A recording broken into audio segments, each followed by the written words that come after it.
Salve! Questa è una puntata assolutamente fuori dalle righe del podcast Libri nello Spazio, innanzitutto perché è stata girata insieme al mio collega Lorenzo, Fauna Letteraria, e abbiamo l'occasione qui a Wunderkammer, il festival di Neripuzza, di intervistare Neige Sinno. Io sono Carolina, leggo tanto e questo è Libri nello Spazio, il mio podcast in cui parlo di libri e letteratura. Per noi è un onore, siamo emozionatissimi.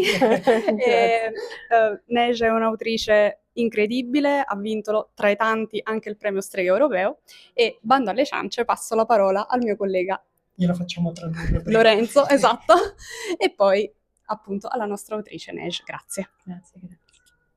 No, je comprends.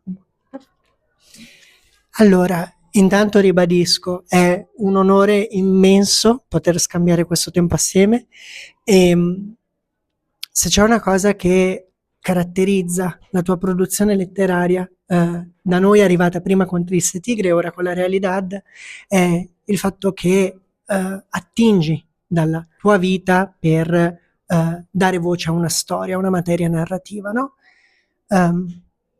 Quando queste opere sono arrivate al pubblico, c'è stata un po' la retorica del coraggio di aver dato voce a una storia. La cosa che mi stupisce è come si sia un po' inflazionata questa tematica del coraggio. Vorrei chiederti se ha avuto un costo dare voce alla tua stessa vita e se ha fatto paura dare voce a quella vita lì. Je crois que j'ai compris la question du courage. La question du courage, c'est peut-être que le courage, on a beaucoup parlé du courage quand on a dit que c'était une histoire. Peut-être la question du courage a été un peu abusée. Est-ce que vraiment, comment est-ce que toi tu t'es sentie? Est-ce que ça a demandé du courage? Alors je pourrais avoir plusieurs façons de répondre à ça.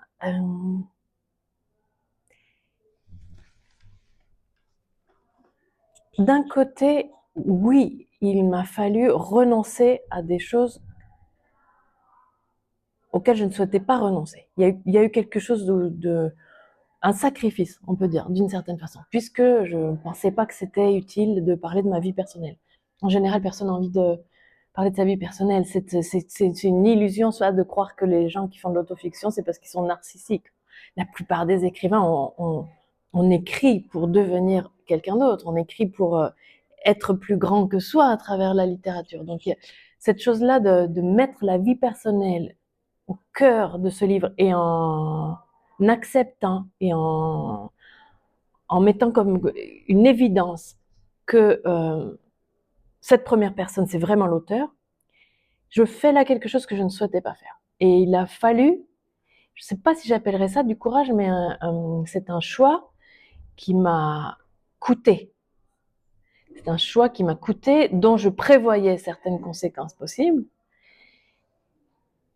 Et j'aime pas tellement ces conséquences-là. J'aime pas tellement cette confusion qui peut avoir lieu entre ce qui est important dans ces livres, c'est mon expérience, c'est ma vie, c'est la chose que j'ai à raconter.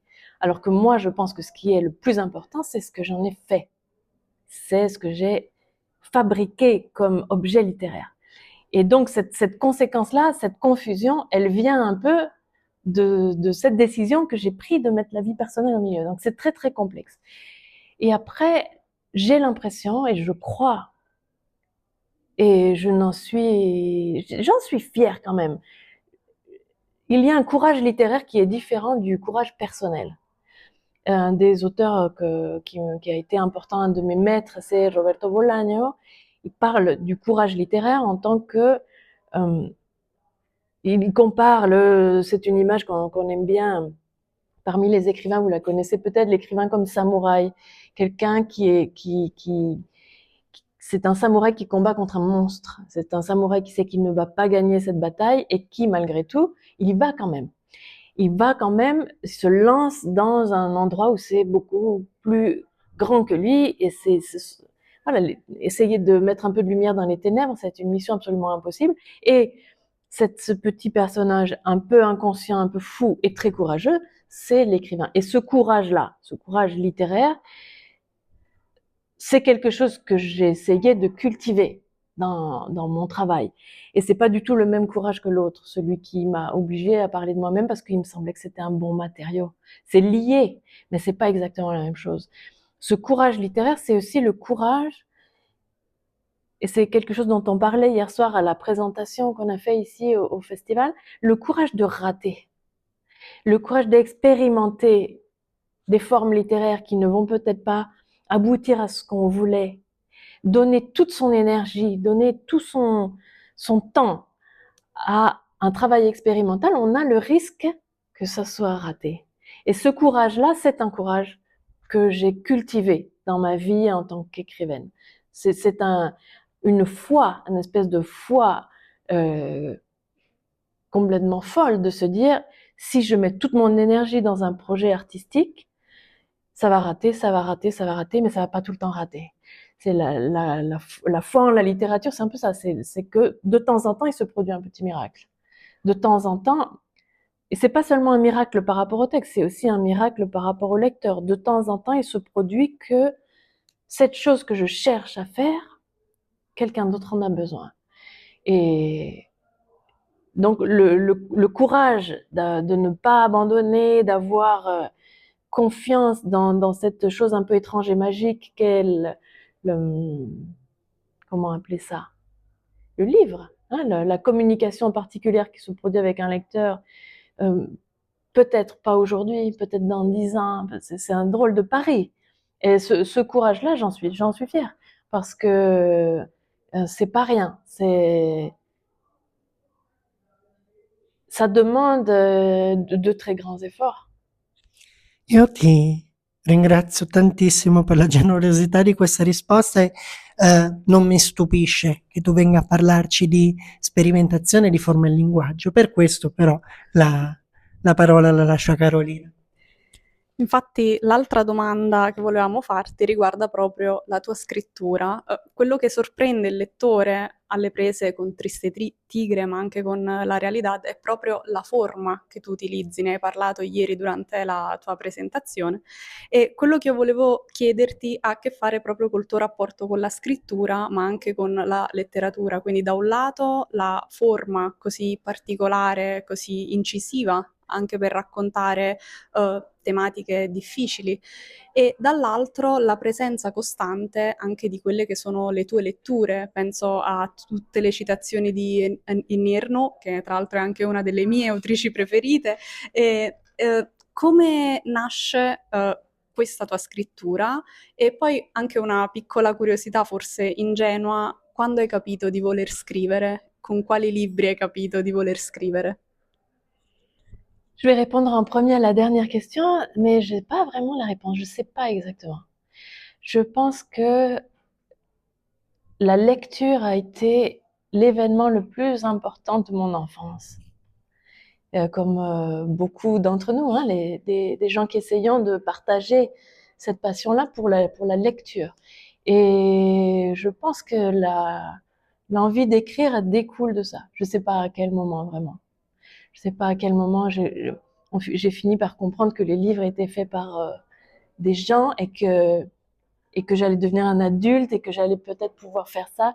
Je sais pas exactement, mais la lecture, c'est une très très grande joie dans mon enfance et de ma vie en général. J'ai toujours, même si j'ai fait des études de lettres, si j'ai beaucoup travaillé avec la lecture, le plaisir de la lecture ne s'arrête jamais. Alors que j'ai pas toujours du plaisir à écrire. C'est plus dur, hein. Tout à l'heure, j'ai dit le mot sacrifice. Je m'entends dire ça, je dis bon, c'est un peu exagéré, mais il y a une partie de l'activité d'écriture qui n'est pas de la joie, qui est quand même un processus qui demande beaucoup d'énergie. Mais la lecture, c'est pour moi, je ne saurais pas l'expliquer. Je trouve ça magnifique de s'interroger toute sa vie sur un problème comme ça. Qu'est-ce qui fait que j'ai cette joie? Parfois, hein, pas toujours, des fois il y a des livres qu'on n'aime pas, mais quelle est cette passion qui me consume et qui n'a pas de fin? Je trouve que c'est une chance extraordinaire. J'ai été accompagnée toute ma vie par des livres. Et c'est vrai que je ne pensais pas que j'allais mettre ça dans mon écriture. Ces deux livres-là, il s'est produit ça. J'ai fait de la critique littéraire beaucoup dans mes études. J'ai fait un doctorat, je fais de la recherche en littérature, j'écris des articles, j'ai interviewé des auteurs comme vous. Et donc, j'ai pratiqué cette activité-là de lectrice en tant que critique littéraire, d'un côté, et c'était complètement séparé de mon activité de création. J'écris des nouvelles, des romans, de la poésie, un peu de théâtre, beaucoup, beaucoup de choses. Je pensais que ça n'était pas compatible. Et tout d'un coup, s'est produit comme une rencontre de ces deux univers qui est à moi dans la réalité pour la première fois. Ça s'est produit comme ça. Ça venait d'un long parcours. Je pense que j'ai toujours essayé, dans mon travail universitaire, de parler à la première personne. C'est une chose qu'on m'a reproché parfois dans le système universitaire français, de rendre mon travail universitaire accessible à des gens qui ne sont pas des spécialistes. Donc je tirais vers le côté créatif, et dans mon travail de fiction, je venais aussi sur moi. Et tout d'un coup, ces deux univers se sont rencontrés, et ça a été une expérience d'écriture très, très enthousiasmante. J'ai été très heureuse d'avoir pu faire ça. Je n'ai pas inventé cette forme, hein, c'est quelque chose on baigne un peu là-dedans, dans cette façon d'expérimenter, de parler des livres, de parler des films, de mélanger la culture populaire à du récit. Mais j'imaginais pas que j'allais faire ça moi-même. Et tout d'un coup, quand je me suis mis à le faire, je me suis rendu compte qu'il y avait moyen pour moi de faire quelque chose de très intéressant, et que ça allait devenir aussi un outil, pas seulement pour faire venir des auteurs dans le texte et pour rendre hommage aux lectures que j'ai eues, mais que c'était vraiment un outil très, très intéressant, en tant que ça me permet, dans Tristic, de sortir un peu d'un climat émotionnel qui est trop noir. Et donc, la présence de la lecture, on s'en rend pas compte dans la réalité parce que c'est plus joyeux, c'est plus facile. Non, ça me permet de prendre de la distance par rapport à mon travail personnel, mais dans Tristic, ça m'a servi aussi autrement. Ça m'a servi à tout d'un coup créer des ruptures dans le texte où on est dans le même texte, on est dans le même univers où on réfléchit à la violence, mais on y réfléchit en respirant un petit peu mieux. Et ça arrive, ça, quand on travaille de façon besogneuse toute sa vie, tout d'un coup, on a des choses imprévues qui se produisent. Et ça, c'était extraordinaire pour moi. Ti ringrazio. Merci. Tra l'altro è una cosa che noi, appunto, collaborando spesso ci diciamo, anche appunto sul fatto che per scrivere bene servono persone che sappiano leggere tanto e abbiano questo amore viscerale per la letteratura, che poi si riversa inevitabilmente nei loro scritti. Per chiudere lascio la parola a un'ultima domanda, forse la più complessa, a Lorenzo. E quindi a te la parola, caro. Grazie. Ne hai parlato anche ieri insieme ad Alessandra Carati della caratura politica che possono avere testi come quelli che hai regalato al pubblico, no?